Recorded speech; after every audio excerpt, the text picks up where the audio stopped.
Hello, everybody. Here we are on Lone Oak Farm again, starting my fifth episode here. And I promise you, when we go in game this time, we will see a lone oak tree up at the top of the hill. I'm still a little embarrassed about that. Can't have a lone oak map with no lone oak tree. But maybe before we hop in game, what I wanted to do was explore a few more pictures. So we'll switch over to here. Hope that's okay. We kind of left off here by the pond. This is looking up the hill. We can't quite see it right here, but just to the left on this, uh, behind these trees, of course, would be the lone oak tree itself. I think I turned around at this point and took another look at the pond from another angle, which we kind of looked at in a previous video. There's just a small parking area here, which they kind of created in later years. We didn't have this when I was worked on the farm, but for the sake of the island over there, which we'll see here, there's the bridge that kind of goes over the trench. I guess it's an island. It's really just a trench that they cut through there to have an island. I'd have to ask somebody about that sometime, whether that was deliberate or if there was a pile of dirt in there or if they really did cut it in and dig it out so they could have an island. Oh, looks like a devil took a picture of that. Here's another picture, and I want you to notice something here too. You look at all the leaves. This time of year was, I think, early January, February. It was before spring.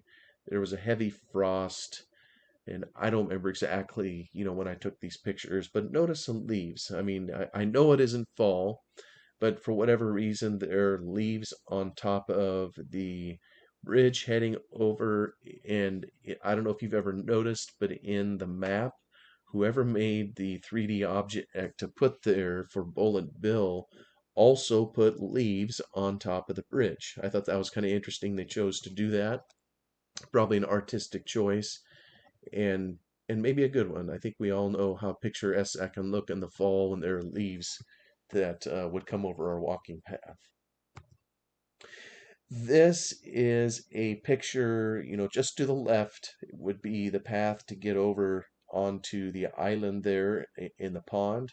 Just straight ahead is kind of a family picnic area. And when I worked up there, we didn't really have this area. It was overgrown with briar patches and all kinds of growth, brush and whatnot. In more recent years, they've spent a lot of effort cleaning it up in here. I think from time to time they've even irrigated it. They may have replanted the grass. I'm not sure on that. Just over on the other side, like maybe if I move my mouse, I can't remember if I took a picture of this. Maybe there's one coming. There's a stream that kind of comes down a ravine, and they put in a bunch of sand, several truckloads, so the little tykes could, build sandcastles on a quasi beach rather than have to go to the ocean, I guess. But there have been many family gatherings here, and not just family. I think they've let other people use it too. There's been weddings that they've had down here, graduation parties and whatnot. So it's been a fairly popular place. It's well shaded, and it's right next door to a pond, so it's pretty good ambiance. And then there's this little thing here. I think I have a picture. Maybe it gets a little bit closer. Oh, no, it looks like went on to the island first. Obviously, this is a picture of the house that they put on here. And here's something else too that's interesting. The angle from which I took this picture, you notice there's a tree right here. Well, I'm not a very good photographer, but you can kind of see the outline of another window. Well, all these pictures were provided to Bullet Bill and a couple of his friends, and one of them put together a 3D object of the house and did it in incredible detail. Even using some of this wood texture, I think I got a close-up picture of it and built it into the model so that it would look close to what's there in real life. Well, I believe if you look at that model, and we can see it sometime in game, I think it only has one window over here because I didn't tell him that behind this tree there's another window. It's just one of those kind of funny things. You try to provide some reference pictures, and because there's incomplete information, the other person on the other end who's never seen this before in their life, they don't have all the details because I never gave them to him. So it's just one of those anomalies, and doesn't matter, of course not. But it just makes me smile. And we didn't have a house here when I worked on the farm. This was pretty rugged on here, full of brush and undergrowth. I can only remember one time that I think we literally came over to the island and had a campfire, maybe spent the night in a tent or something. So this came later, and there's again, a lot of family gatherings that can be had. I don't know that it has water plumbed into this particular house, or I should call it a cabin, but I do know it has a wood stove in it. You can see the smokestack there, kind of, and I think it even has a full-on bed. Don't know if it has power. Maybe it does, or maybe it's fed by generator. But pretty simple. A fun place for family to come to.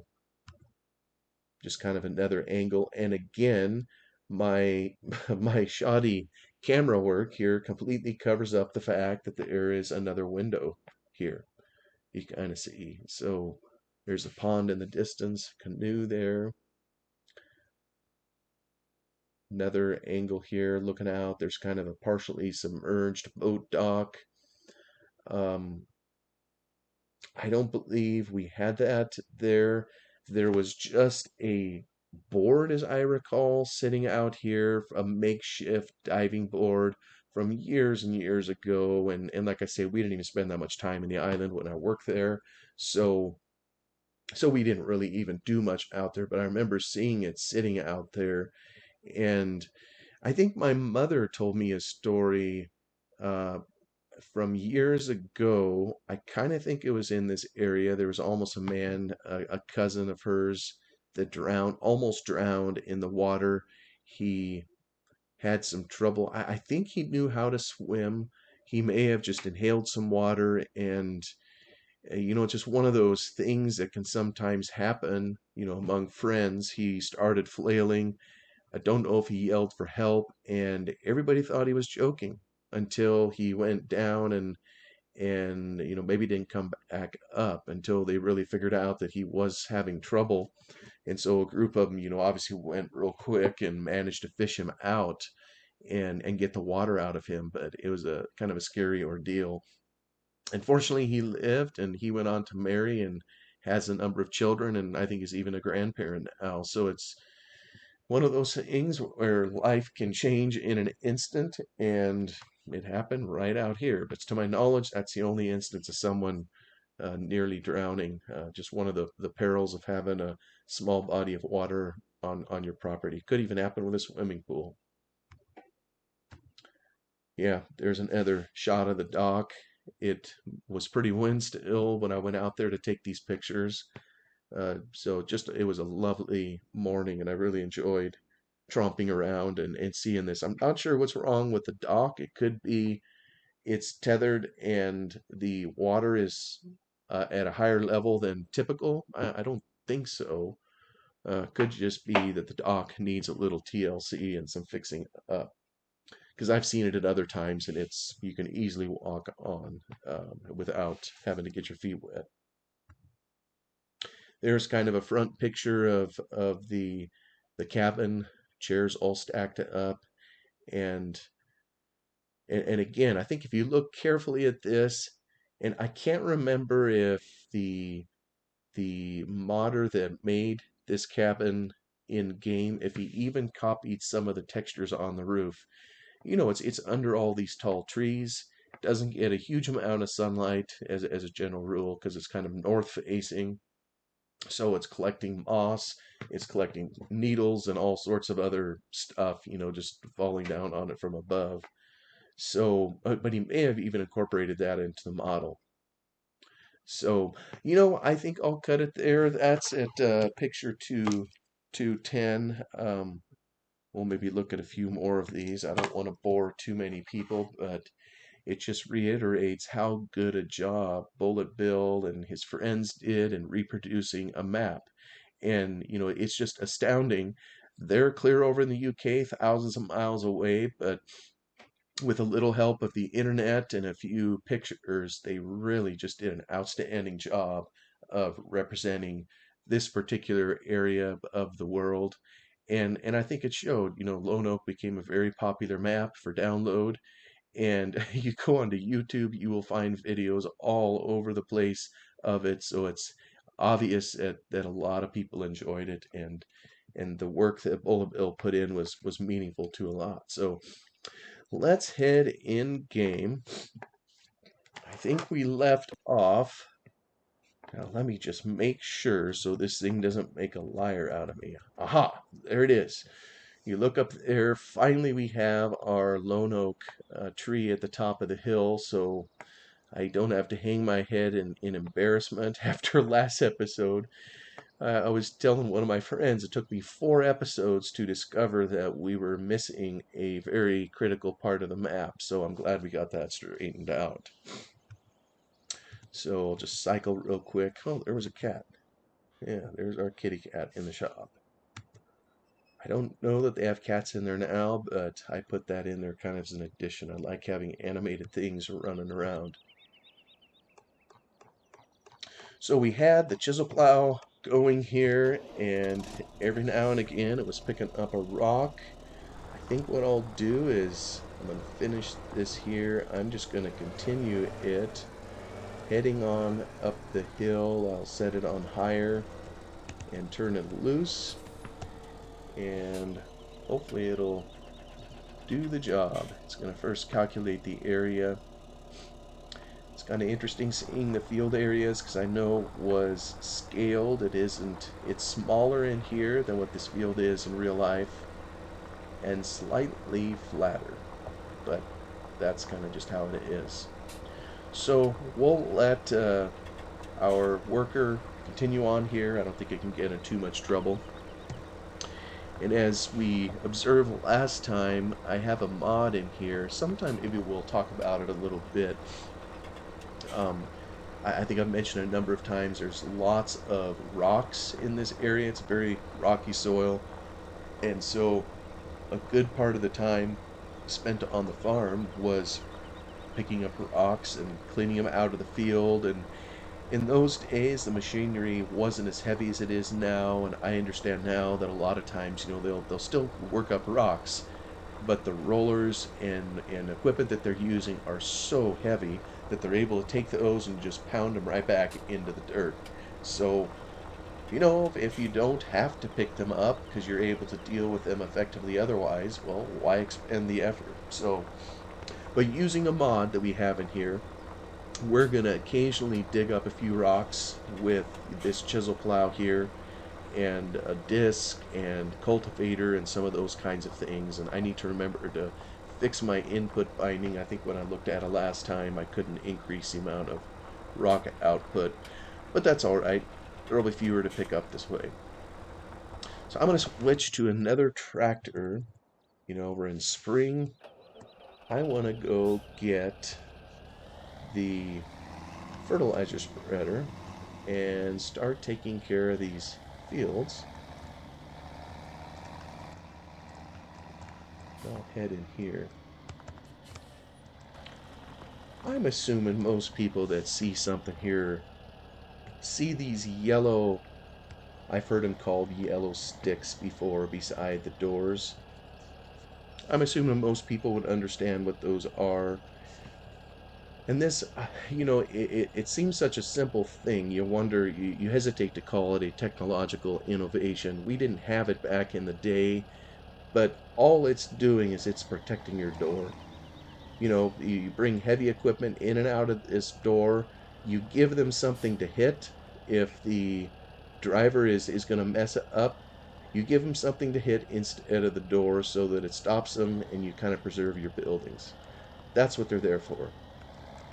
No more, no less, as far as I'm aware. So let me turn him around. I think we have, yep, there it is. So we'll pick up our, I don't think it's a very big fertilizer spreader. And I believe we head out this door, and here we suspend reality just a little bit because, yeah. This over here looks like a tank for wet type of fertilizer. And I'd have to talk to my uncles up there. Over the years, I thought they put on granular type fertilizer like we're filling up in here versus liquid nitrogen or that kind of thing.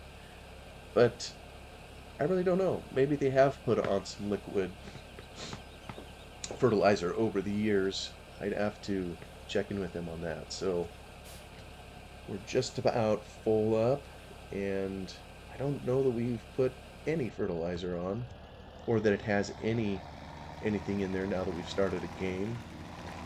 So I'll just head back over here, and you know, I can probably just hire this like I did the other guy, but just for kicks, why don't we give good old Courseplay a try? I've been doing some Galvin Valley videos, and the Courseplay over in Farm Sim 15 doesn't work nearly as well as what I think it should. But I think we got to be at fertilizer and seeding. I'm going to go back here. The controls are a little bit different. Field edge path, I think I pick 35. Working with starting location right here. We want basically one round headland. Alright, let's see what this gives us. Just to give a small picture. Well, how about we give it a try? Let's go to the beginning. Is that first waypoint? Yeah. Okay, so it should drive up there, and yeah, that's some of the thing I don't like about.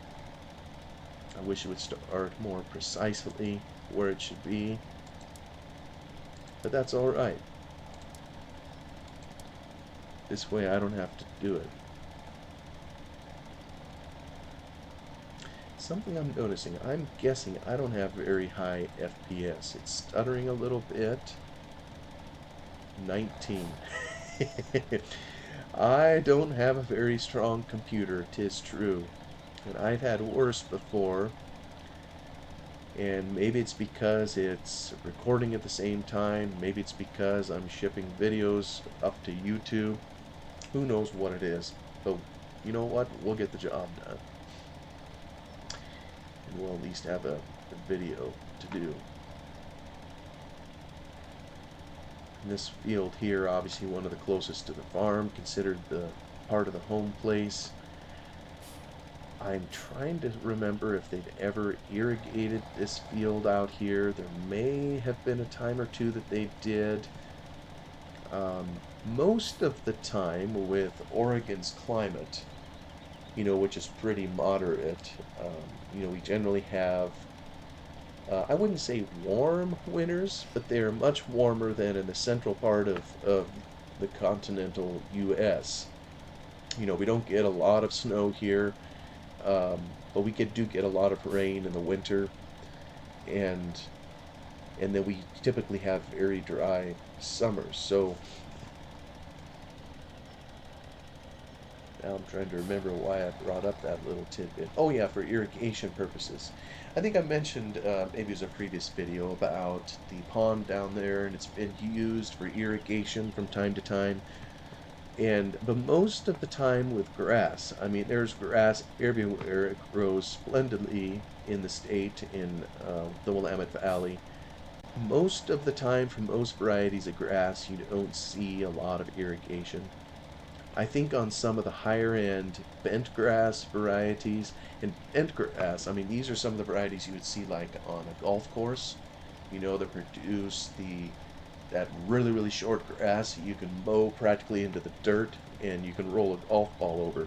I think some of that they will irrigate a little bit, but if it's the standard fare with ryegrass, fine fescue, and some of the major varieties, there's no irrigation required. Mother Nature takes care of it, and that's that. But they may occasionally have something in here that they try to throw a little water on, mainly because they have some, just down in the pond or what have you. Just looking around here at the details Bullet Bill put into the map. I'd have to look north of the building. I almost think there are a couple trailers and whatever those metal things are sitting out there. Seems like every farm has a boneyard, right? So tell you what, we'll leave him be. I'm gonna hop over to, let's see, oh meow, cat's going, please feed me. Oh, it's walking now, and there it runs. Must have found a mouse. I think it's okay to leave the truck here. But at the combine, let's get this out of the weather. And again, this isn't a combine you would... Oh, okay, let me pick that up. This isn't a combine you would see out here. I just like the thing because it is a hillside combine. And there are very few mods in Farming Sim that I've seen that attempt to replicate a hillside type combine. And a hillside combine is one that self-levels based on the contour elevation of the hills that it's going over. And it's very critical, when you're on a hill, if you're unlevel, your separator in the combine can't stay level, and a lot of times the material will slide to one side or the other, and your threshing won't be very efficient. You'll have to drive slower, and sometimes there isn't anything you can do at all. It'll literally take the good stuff, the clean seed in this case, or grain, and throw it right on back out of the combine onto the ground, which obviously is to be avoided if you can. So that's where you get your money. So I think maybe I'll try a season with this combine. It's just a little thing, but it works incredibly well. Whoever built this or carried it over from Farm Sim 15 did an incredible job converting it, and I think it's pretty much ran without a single error. I don't know that I had to do anything to it. Unlike the version, that we have in Farm Sim 15. If anybody has seen my Elven Valley videos over there, we've had to do a lot of work just fixing up. Not that I'm doing the best job, but hopefully helping that combine be a little better. So I'm going to just grab this pickup header. We'll just park this here. Now we'll maybe get this indoors in case it rains, although before too long we're going to need this little windrower. And I don't think it pops any errors, this particular windrower. It's really not a super good mod. I think it's pretty low grade. But I know there's a few machines similar to it out here, and although it is different from the machines we used back in the day to windrow the grass, and namely it's the header on this thing. This, as I turn here to look at this, it's kind of a big mower deck, if you will, and versus, back when I worked up there, the windrower headers, they kind of look like this, just like similar to the ones you'd put on the combine. They had a reel, and they had a sickle down here, and then an auger to carry the material to the center, and it would drop it out on the ground. Well, not so anymore. This here is like a mower deck. I don't know if we can get underneath and look at it. Yeah, we can't really. But just like a standard mower, rotary mower in there that are at high speed, and with the larger equipment now, they're able to handle running the large mower to X, there's enough power output that they can use those to do the windrowing. And one of the advantages of it is speed. Basically, from what I've heard from my uncles who have a couple of these machines now, not New Hollands, I'm not sure the manufacturer, but they can practically cut the grass in road gear and put it into a nice clean windrow. And they've apparently done studies side by side. There was some worry initially that these cutters in here would be moving so quickly that they would beat the daylights out of the grass and, it'd wreck the seed crop. But apparently they did some side by side comparisons between this style of header versus this style over here, with a reel and a sickle. And apparently the yield between them both was the same or similar enough that it made sense to kind of start moving to this technology over here. And this is something that fascinates me about farming equipment, the ever evolving technology of it. But in this case here, it's kind of something that came full circle. All of us probably have a push lawnmower, or we've run one before. We know kind of what a lawnmower does with those circular blades. Well, a long time ago, and I did a paper on this in, oh, may have even been in high school, just learning about the combine. And one of the things that I studied was how did someone come up with this sickle? That seems like a simple idea, and it's ubiquitous. I mean, you see it all over the place. Around the world, they use this sickle arrangement down here to cut grain. But the guy that came up with it first, I don't remember his name, but the guy's a genius. I mean, anytime someone comes up with something new, obviously it takes a thinking outside of the box, with a new invention like that.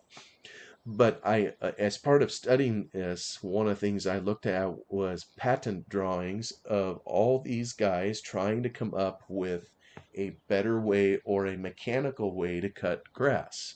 And so what they were used to way back in the day, we're talking in the 1800s here. Oh, we're finished. What they were trying to do was mimic the motion of the scythe. And a scythe, of course, was used for hand cutting, where a man would go out in the field and cut it all by hand using side cutting motions, with his arms, just backbreaking work. But the first innovators trying to figure out a mechanical way to cut grass were trying to mimic the side to side motion that a man would make when he cut the grass. Well, the sickle is nothing like that at all. So someone had to truly think outside the box to come up with that technology. But there was one drawing that I remember that was circular in nature, and we continue to use that in today's lawnmowers, just for cutting the grass. We got a couple blades on that runs in a circle and it cuts the grass. We think that's no big deal. But someone even came up with that because they were trying to mimic the scythe.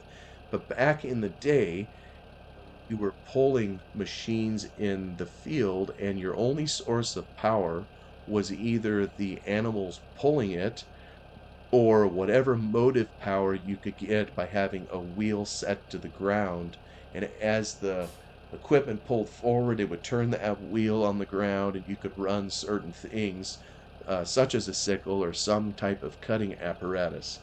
If that was your only source of power, there was no way you could generate enough by having, that circular cutting motion and make a windrow.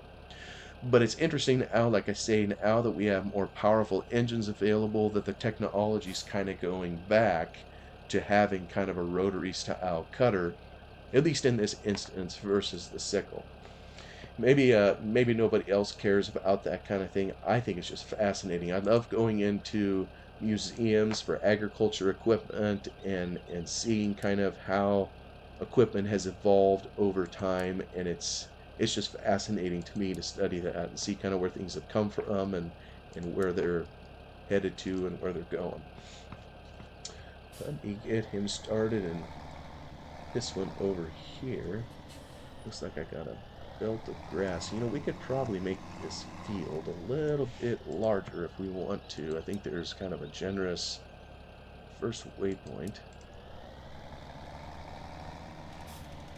There we go. We may have enough to get through this. We'll get our fertilizing done. And actually, let me save this course. I'm just going to call it temp fertilizer. Let's go check out our guy who's plowing the soil over here like a good fella. Looks like he's covering it all. Also appears he's gotten a couple rounds in. Just look and see. Oh, there's a couple more rocks. And these rocks, how fortuitous. They are placed right next to each other in the field. That'll make things a little bit easier to pick up. But it does make me wonder a little bit about the algorithm being used to put out new rocks, and maybe it isn't quite as random as it could be. But suffice it to say, I believe we have half hour here, and I want to try to keep these from getting too long. So thank you everybody for watching, and I think I'm going to call the video right here. Hope everybody has a nice day or wherever you're at, and take care until next time. Bye bye.